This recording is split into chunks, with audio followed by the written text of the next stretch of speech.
Oh.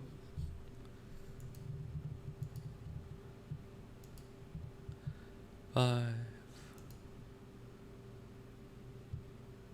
Did I go live?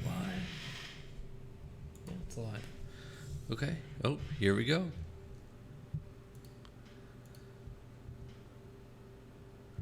And let's switch on over here.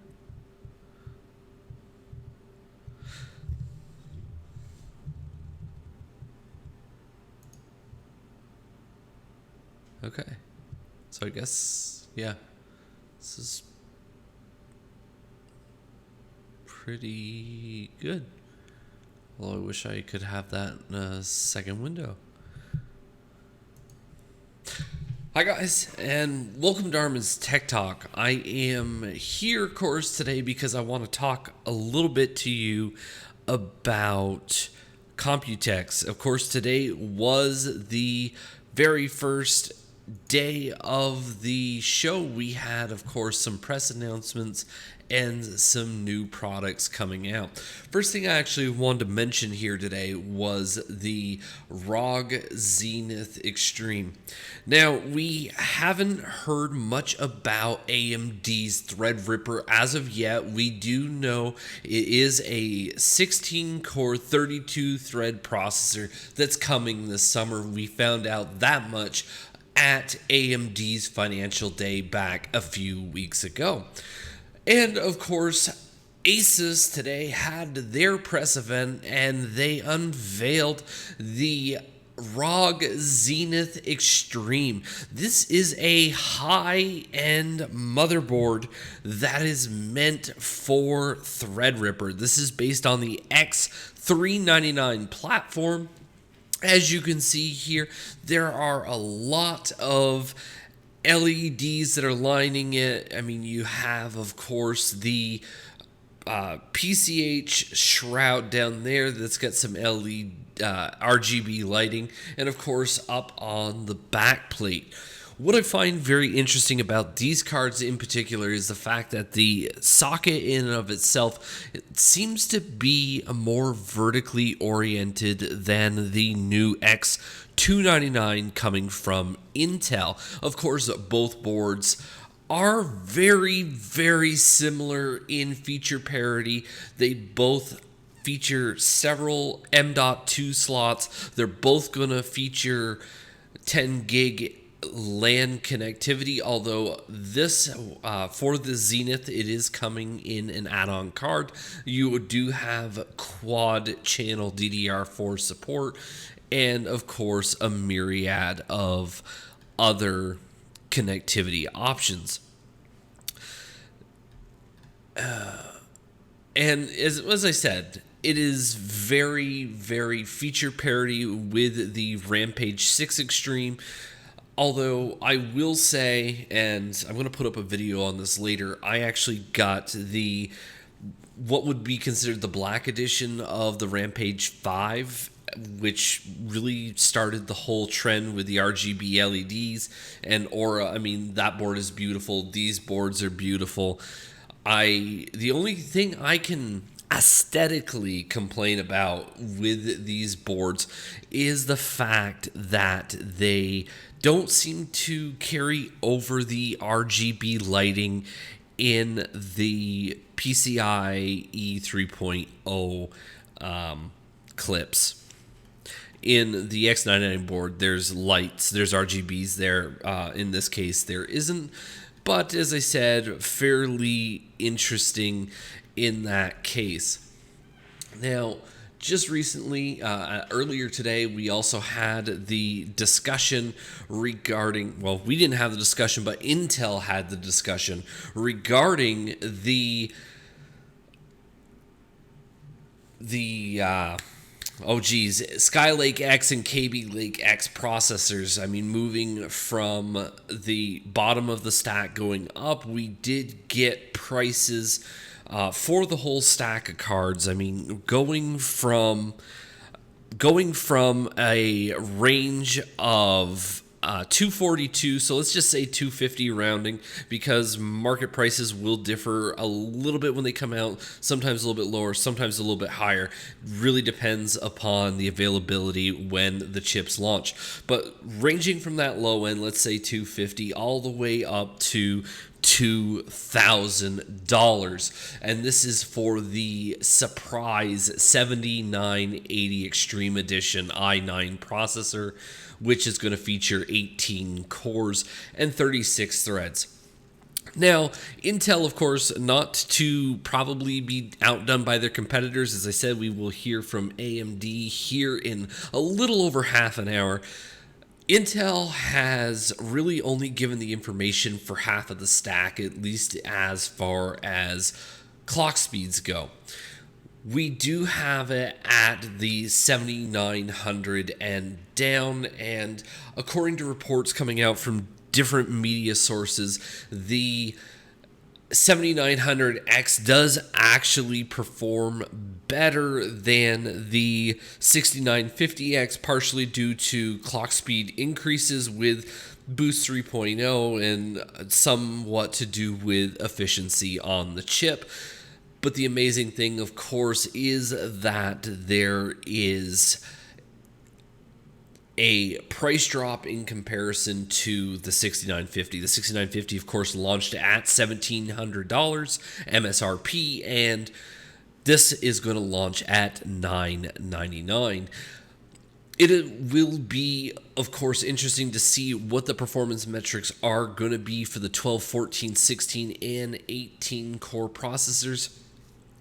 At this point, I think what I'm most interested in, because it will really be going head to head, is the 16 core 32 thread 7960X up against the Threadrippe. I don't know if they're going to have the Threadrippe 1998X. So it's going to be very comparable in cores and threads.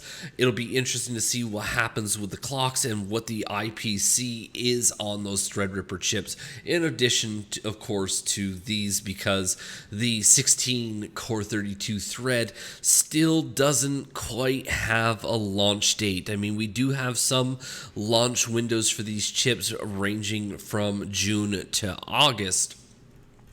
So, of course, that isn't the only thing that was announced today. There are monitors. I love monitors. I actually got really excited by the NVIDIA G-Sync HDR monitors that were being talked about back at CES. But before I continue on that, let me just take a quick look over here at the chat room, make sure that there's... Oh... How you doing, Maestro? How are things?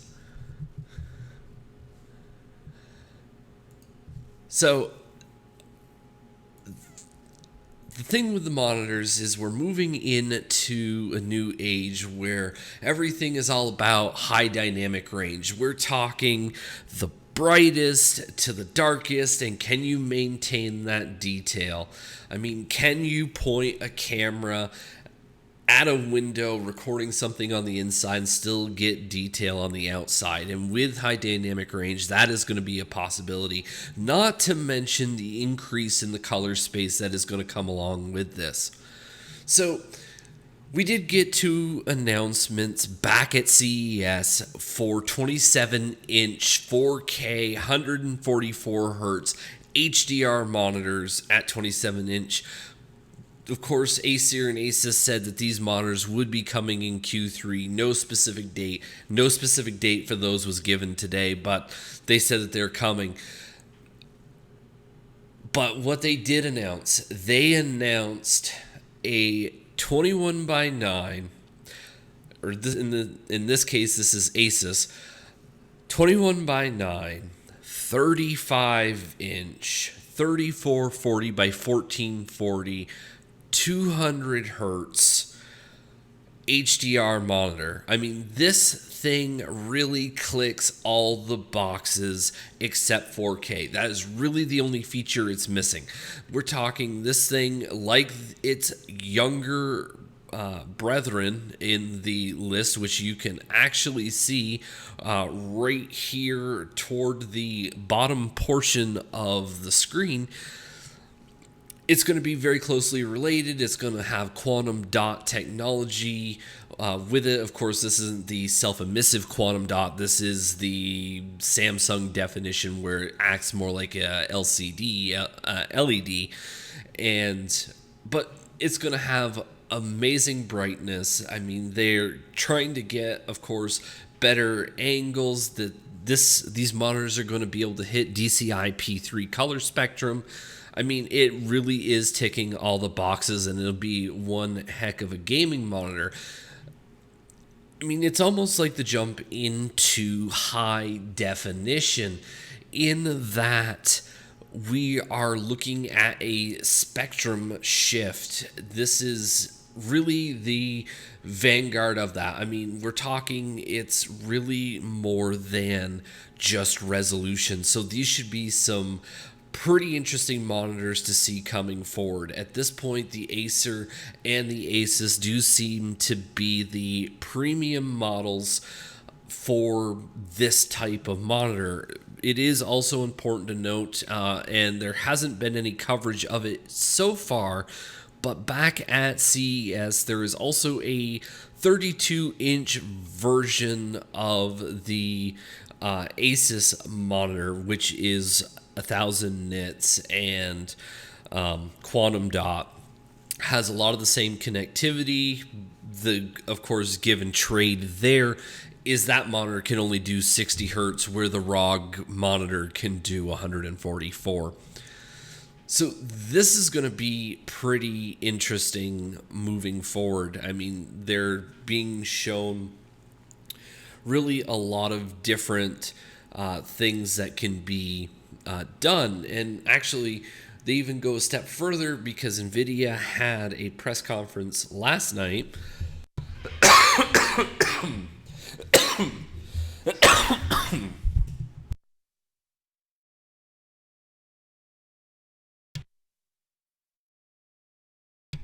There we go. Excuse me. NVIDIA had a conference last night where they spoke a lot about gaming laptops and bringing performance forward and doing it in a MacBook Pro-like format. So today also at Asus, we did get to see that laptop. I mean, it's thin. It looks MacBook Pro-ish. On the outside, it would be actually very interesting to see how that feels. I mean, I have friends who have had MacBook Pros, have found them to be fairly reliable machines, and they loved them. I had a XPS 9503. It was a 2013 XPS 15, and I mean, that was a great laptop. The only problem is Windows doesn't scale very well. That laptop had I'm going to call pseudo 4K screen. It was 3800 by 1800. So things got very tiny and it wasn't very useful. Hopefully with Windows 10 Creator Update, they have changed that. But really, the other thing I want to talk about, and this is, of course, going to be a prelude to AMD coming up to talk, is that we are going to be seeing a lot of motherboards. We've already seen quite a few. As I said, they're very feature parity to what is out there already. I mean, there's been, of course, some talk with M.2 SSDs. Those are going to become a bigger thing. I think we are actually going to fall away from Intel's U.2, which, as good as that is, because that is a very proprietary connection, some people still, I think, prefer to have that physical connector. It gives you access to the motherboard, but you don't really actually have to put your hands, of course, on the FETs and whatever. I mean, you shouldn't be, but things happen when you're building a PC. One other thing, and I want to direct you guys over to Ryan Shroud at PC Per, is if you're into gaming and if you have a Ryzen processor, there was an update that came out just recently, which does improve DX12 performance with the game and, of course, with the Ryzen chips. Ryzen, of course, being the big thing that's coming up and what AMD should be talking about soon. So let me go back here and just take another quick look at the chat room. And, all right,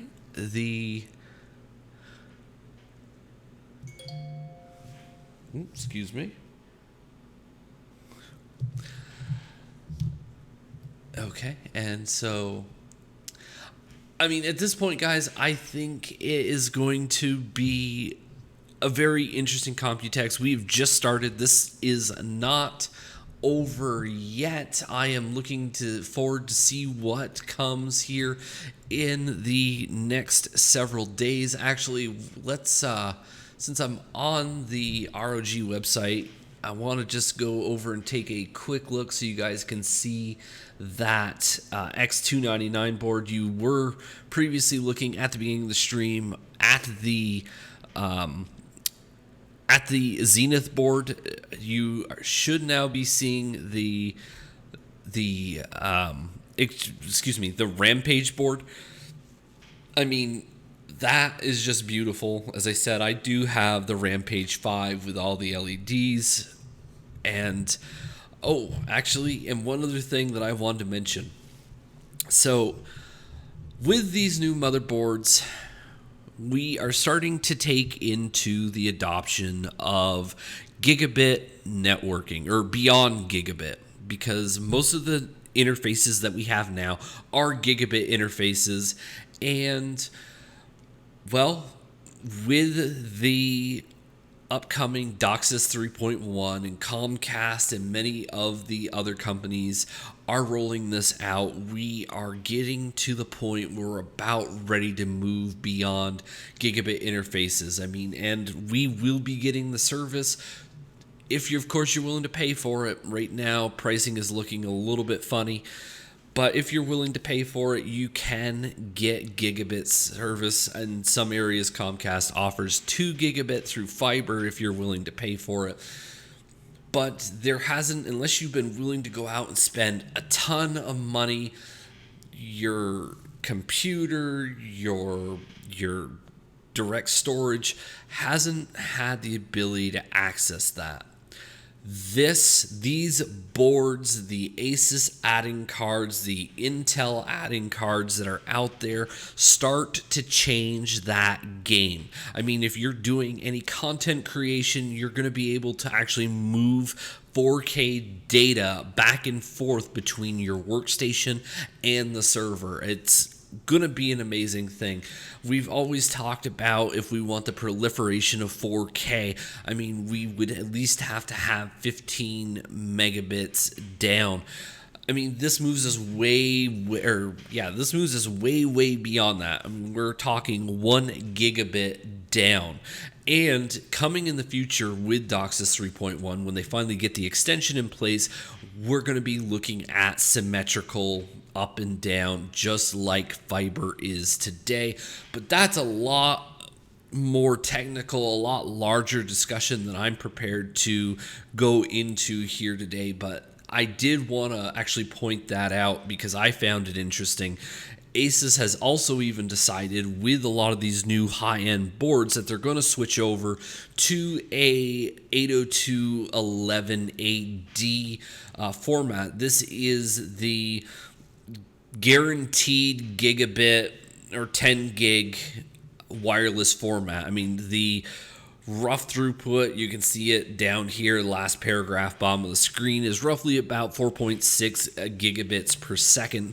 So if you want to go wireless, then that would be the way to do it. The other thing, of course, to mention in this case is with AD, it operates at a higher frequency, which also is beneficial because higher the frequency, the less chance that there is for networks, say you live in an apartment building, to crosstalk. So there's a benefit there. That will be something interesting to test. Of course, there are only a few routers out on the market which support that technology at this point. But the future is coming. The rollout is coming. Gigabit internet is going to be a thing here in the next 2 to 3 years.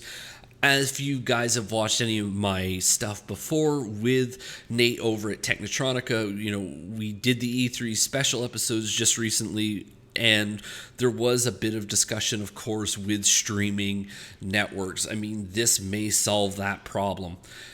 It's kind of that latency versus speed deal. I mean, if you can get the data in fast enough and out fast enough, I mean, it would really cut down on the latency and really make that games as a service and that Gaikai sort of model, or PlayStation Now sort of model, really a viable option in the future. So let's see here. We are at about 15 minutes, a little more than that, from AMD taking the stage.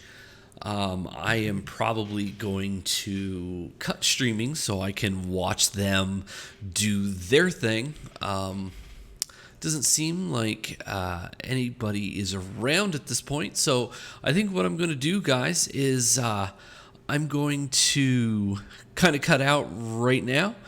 And I want to thank everybody for watching. As I said, Computex at this point has been a very interesting thing. And I want to thank you all once again for watching. And I'll see you out there in the next video.